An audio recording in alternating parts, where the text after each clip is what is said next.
Sapna, professor in Ayurveda College in Gujarat. Today we will see how seed balls can be made. You can see these are the seed balls.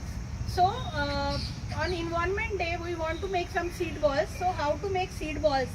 We will take some seeds, then we take soil or clay, and we take some compost. The ratio will be 5 times soil, 3 times compost, 2 times water. We will have to mix some water in it so that we can form a paste. Then now how to make it? You can see we can form a ball like structure with this.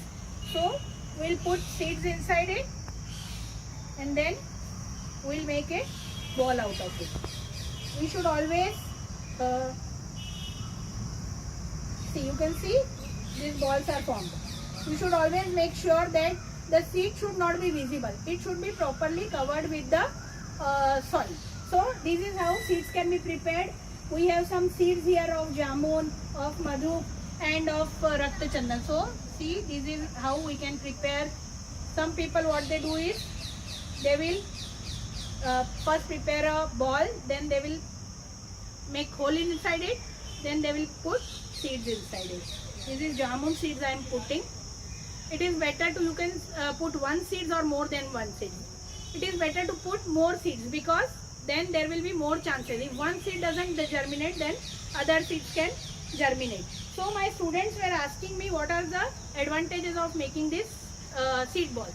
So if we put seeds as it is, then there are dangers that it can be blown away by air, birds can eat them, or they can be infected by pests. So for removing all these things, we can use these seed balls, and they are very environment friendly. They have compost in it, soil in it. After preparing like this, you have to shade dry them for 24 to 48 hours. Remember, you should shade dry them, not in sun dry, because otherwise germination power can be gone. So shade dry them for 24 to 48 hours. Now the advantages are that we can we can carry it wherever we go, and we can throw them along the roadside and they can germinate when rain comes. So in many countries they are being used. In Egypt they were used, in Kenya these seeds were used for doing reforestation. As you all know, because of many factors, industrialization, commercialization, deforestation has been done.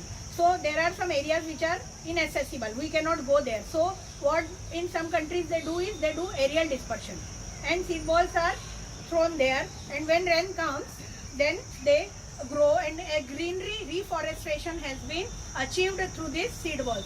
So always remember, we should throw them in open areas where already there is no vegetation, or we should not throw them on roadside where cemented roads are there, or on the footpaths. Otherwise they will not grow.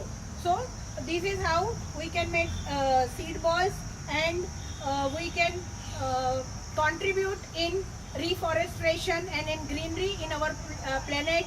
I wish you all a happy World Environment Day once again, and we hope through these seed balls, in this week we prepared 1500 seed balls, and we can contribute to the greenery of nature. Thank you very much. Thank you for watching.